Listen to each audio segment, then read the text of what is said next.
or NASA scientists or what, but that's the kind of thing that happened when you were with Mary. I spent a lot of time with her. I wanted to learn to be like her. But I had such fun with her too. And I want to tell you how, and it's, we laughed like hyenas. I don't know how to tell you that. We would get together, she had such a quick sense of humor, and we had such good times. We went to bars, we closed the bars. We went to after-hours clubs, we closed the after-hours clubs. And you know, I'm not talking just about 20 years ago. Last October, she came to my house. Me and my husband, Matt, had a little anniversary party, second wedding renewal thing. She was the last person I saw awake. She was the last person. It's always Mary, the last one standing at a party, and always the first person dancing. She danced to her own beat. I think we can all agree on that. If we've seen her dance and we've seen her party and we have our opinions, she was unafraid to express herself. And I so admired that. I had no idea that night in October that I'd be standing here before you today, saying these words. I wish now that I could thank Mary for everything that we shared together. And I think I will, in trying to illustrate the person I knew Mary to be, share with you some of the things I'd like to thank her for. I would like to thank her for the day I brought my new baby home. It was a heat wave, stiflingly hot and humid. I was exhausted, sweaty, tired. The baby was crying, and he felt quite like when you turn your oven to 500 and stand near it. He was just radiating heat.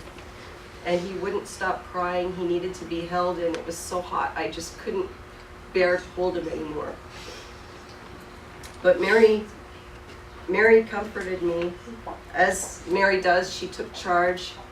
Her boyfriend at the time, Bob, was with her, and she had him make bottles and change the baby.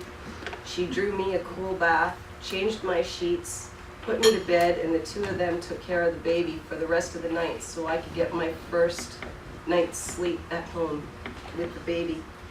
And the next day she arranged for my dad to come and put a window air conditioner in my apartment. I would like to thank her for the countless hours we spent buying clothes at thrift stores and then deconstructing them and sewing them into things that we would like much better. I would like to thank her for the advice she gave me about my son in particular, although she gave me lots of advice. When he was in 3rd grade and having trouble reading, I was panicky and worried about what this would mean for his future. And Mary was there to point out what the Canadian education system knows about kids who are in immersion schools. My son was in one of the few immersion schools in the US that kids in immersion schools acquire reading skills about 2 or 3 years later than other kids who only have to cope with one language.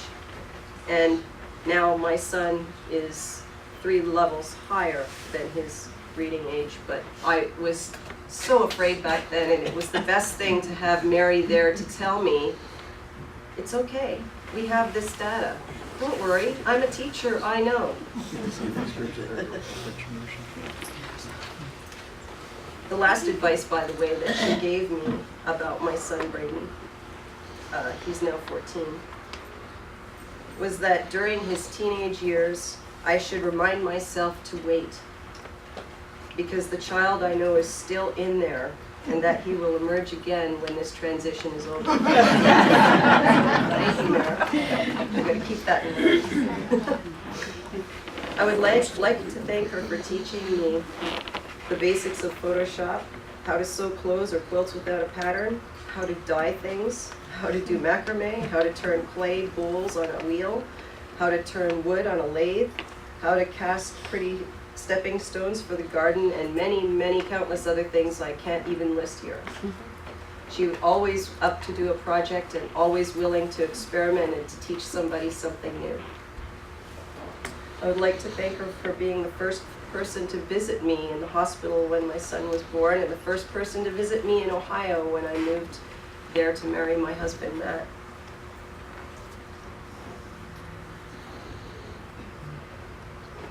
She was also the first person to show up in Ottawa when my son was a toddler and my father and I were struggling to deal with my mom, who was dying of cancer. We were trying to maintain a 24-hour-a-day vigil by her side, and the two of us with a toddler just couldn't manage it. And she was the first person to drop everything and drive to Ottawa from Toronto and stay with us until the inevitable happened. And I will always remember that. She was always someone you could count on.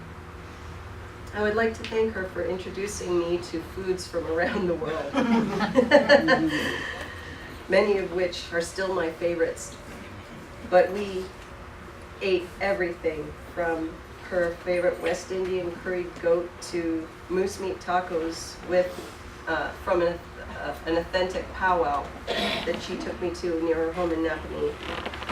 She grew my world in so many ways. For these things and for so many more, I could thank her over and over, and I could list many more things. And I will miss her for as long as I live. I've spent some time thinking of something to guide me now that she's gone, of what she would say to me or even to others. And I've decided that most likely it would be these 4 things. Be compassionate, be unafraid, be someone your friends can count on, and dance to your own beat.